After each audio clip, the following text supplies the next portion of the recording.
Alors, il y a ces opposants vous font un autoprocès, c'est que vous aurez recruté des mercenaires, je suis bien gentil, comme observateurs électoraux. Il y a l'affaire Transparency International et je me souviens, Issa Chiroma, que vous êtes parmi ceux qui ont convié la presse à couvrir la cérémonie ou bien la conférence de presse des prétendus observateurs de Transparency International.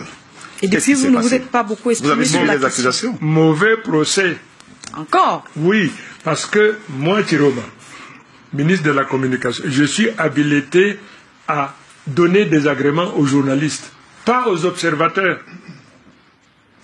On demande votre avis. Je ne demandais pas mon avis. Et ce n'est pas nous avons appris de bonnes sources. Vous êtes de mauvaise foi. Vous êtes parmi ceux qui avaient appelé des journalistes à couvrir cette conférence. Est-ce que vous dites non? Vous n'étiez pas parmi ceux-là? Rodrigue, vous êtes de mauvaise foi. De mauvaise foi manifeste. Vous n'avez pas appelé les journalistes? Je voudrais dire une chose. Lorsque vous me posez une question, permettez que Chiroma réponde. Vous savez très bien que je n'esquive pas vos questions.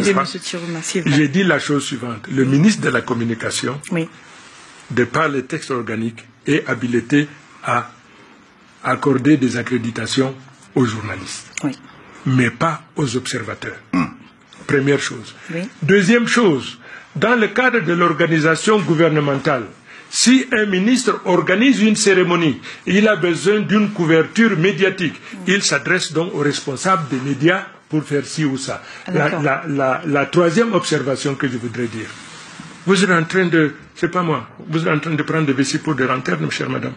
Amnesty, Transparency International, Transparency International, c'est l'onde de mesure. Le vote s'est déroulé dans des conditions satisfaisantes. Ne nous parlez pas de... Alors, donc, pour vous, Transparency International, c'est vraiment eux l'onde de mesure. On ne peut pas passer outre cet incident, monsieur le ministre. Quel incident? Comme s'il n'y a pas eu un communiqué de Transparency disant qu'il se désolidarise des personnes qui se sont présentées comme de leur chapelle au Cameroun ayant observé le processus électoral. Cette question également a été examinée et évacuée par le ministre de compétences.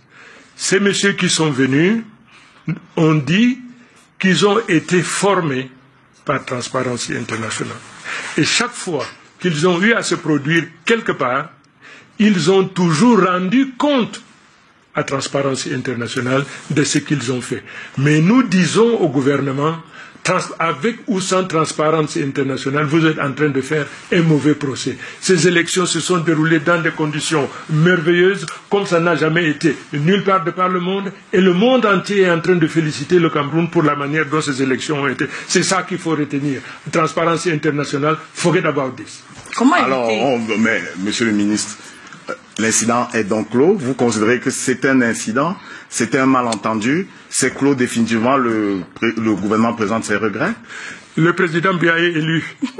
Nous allons manifester, nous allons chanter. D'ailleurs, je vais vous inviter. Il va falloir que vous veniez prendre part à cette cérémonie. Mais vous devez quand même répondre à la question de Rodrigue Tongué, monsieur le ministre. Vous êtes en train de tourner, sur le superfétatoire, sur l'accessoire. C'est très important, monsieur le ministre, parce que des personnes viennent au Cameroun, observent un scrutin et organisent une conférence de presse pour donner leur opinion.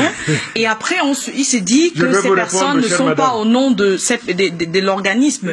C'est quand même grave que des personnes viennent acter au nom d'un organisme auquel ils n'appartiennent pas au Cameroun. Je vais vous répondre.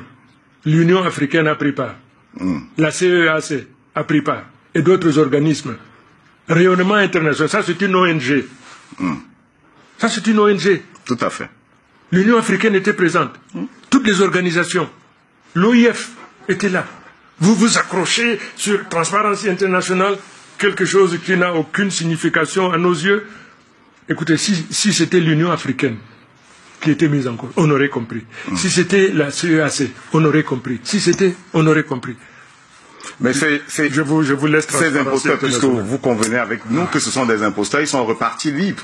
Vous n'avez pas engagé de poursuite contre eux? Engagé quelle poursuite? Les gens sont venus. C'est le rôle du gouvernement, il me semble. Écoutez, les gens sont venus, ils sont venus suivre des élections et ils attestent de ce que ces élections ont été équitables, libres et transparentes.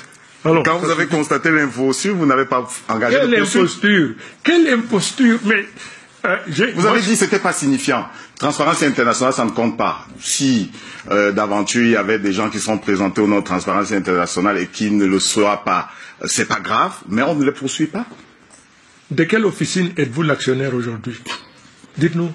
Parce que pour insister de cette manière, il faut absolument que vous soyez le représentant d'une officine de déstabilisation ou de déséquilibrer Chiroma à l'occasion d'une émission comme celle-là. Parce que vous vous sentez déstabilisé, monsieur le ministre. Non, j'ai dit c'est ce que vous voulez. Mais vous, Rodrigue, on se connaît très bien. Mais je ne vous ai pas déstabilisé. Pas du tout. Pour déstabiliser Monsieur le ministre, Chiroma. vous rassurez les téléspectateurs que vous n'êtes pas déstabilisé. Rodrigue, je vous ai posé une question. De quelle officine êtes-vous le représentant? Voilà. Pour vous déstabiliser. Non, pour déstabiliser la nation. Vous représentez la nation. Merci, monsieur le ministre.